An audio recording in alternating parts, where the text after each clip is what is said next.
Hi everyone, it's Monique Jeremiah from Diversity Models Modelling Agency here in Australia. And tonight I'm excited to be on the Irish radio station of RTE 2FM. This particular radio station specialises in popular music and chart hits and is the second national radio station in Ireland. So if you're listening from Australia or in Ireland or around the world, I hope you enjoy our segment on hot betting. This is Monique Jeremiah, live on radio. Hello, Monique. Hello, how are you? We're great. How are you? I'm fantastic. I'm in the middle of Singapore in the F1, so I'm very excited. Oh, Unbelievable. Okay. Look, Monique, thanks so much for taking our call. We are ready to press record now. If that's okay with you? Yeah, sounds perfect. All right, here we go. Welcome back. You're listening to Drive It with the two Johnnies on 2FM. Now, how would you like to earn a few £100 a month on top of your salary? Well, hold on, lads. You would have to share your side of the bed with a stranger. What's that? Monique Jeremiah has done it and is on the line to tell us all about it. Monique, how are you? Thanks so much for coming on the show. I'm fantastic, thank you. How are you both? We are great. Monique, where in the world are you? I'm actually currently in Singapore because I'm at the F1, Formula One, and I'm so excited.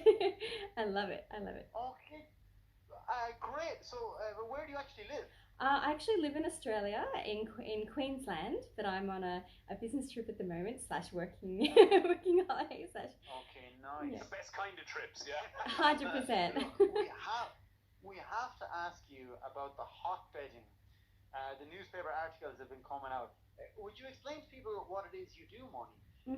So hot betting, when I actually did it back at the beginning of COVID, it was something that wasn't actually a business at all. It was just an informal arrangement that I decided I would try as an experiment because obviously COVID destroyed my international education agency overnight when the borders to Australia closed.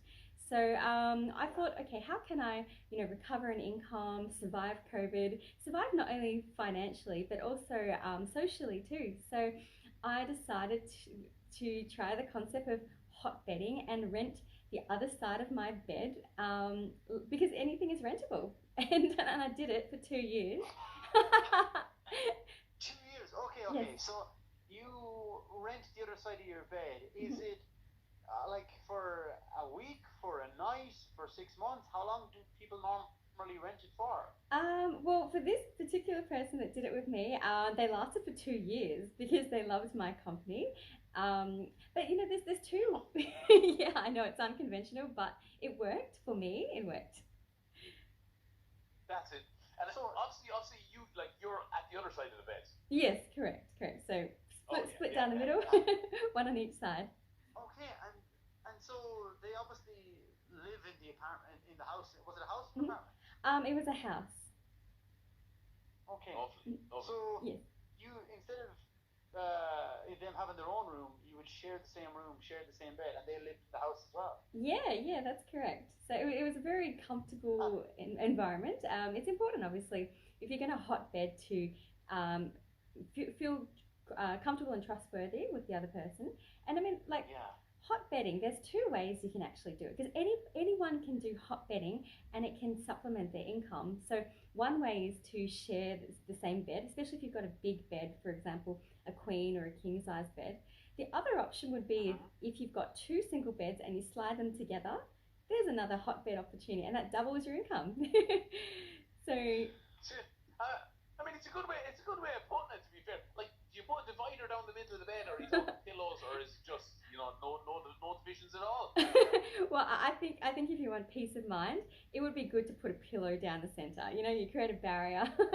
So there's a certain rule there. And Monique, the person you shared the bed with, now, was there anything romantic?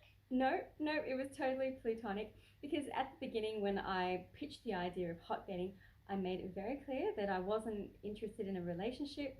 This is purely a business transaction. So it's important, obviously, to find someone that understands your expectations. You make it clean cut. Yeah. Because you don't want to complicate things. And so, around the world, hot bedding is popular with international students because it gives them a cost-effective way to, say, move to another country. So So yeah, so that would be someone that I think would do hotbedding in the future as international students if they're going to a country to study, for example, or even Yeah. entrepreneurs. And Yeah. Mhm.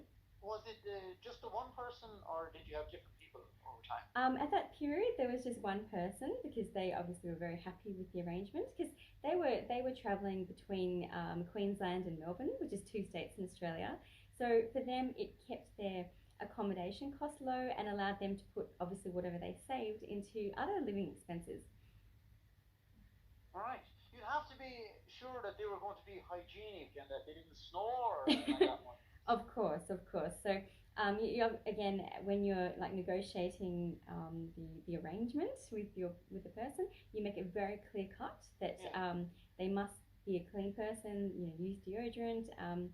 Just be respectful because that's really important if you're going to Yeah. share the same bed. But if you wanted to hotbed a second way, it's just like if you had a hotel room and you had two beds, you could rent the other bed out, and that fills the space that's empty for a lot of people. Okay. Yeah. And what kind of a reaction did you get when you told your friends and family that you'd have a stranger sharing your bed? They were a bit surprised, but I'm an entrepreneur, so Yeah. nothing is off limits with me. I think outside the box, and in my case, because my company collapsed overnight because of COVID, I had to think quick and think, okay, how do I maintain Yeah. a good quality of life? How do I remain logical, not emotional? Because a lot of people obviously were affected emotionally, but for me, I thought, no, I'm going to think of this as an opportunity, and that's how entrepreneurs roll in this world. Yeah. So you're really busy with work at the moment. Are you still hotbedding? Are you planning on hotbedding in the future? Well, actually, so in Australia, I own a modelling agency called Diversity Models. So we deal with like multicultural people and put them into modelling shoots for businesses. But I'm actually going to be launching hotbedding as a business because it's been really people love it around the world right now, and I see that there's a market for international students to do hotbedding because it's cost effective to them. So yeah, I'm going to create a website very soon, and it's going to be named Hotbedding, as everyone now suddenly loves and knows about. Okay. There you go. We could have just discovered that we'd never heard of this. Oh, you haven't? And we're blown away. We're Monique. Fair play to you. You are taking entrepreneurialism to a whole new level. Oh, absolutely. It's the Aussie way to just push the There you go, boundaries. the Aussie way. Thanks a million for coming on, Monique. There you go. That was Monique Jeremiah. Would you share your bet to earn a few bit more cash? Let us know. 51552. WhatsApp us 0871879200. It has just gone 4:30. Achinish. Hashin on the note. Thank you so much.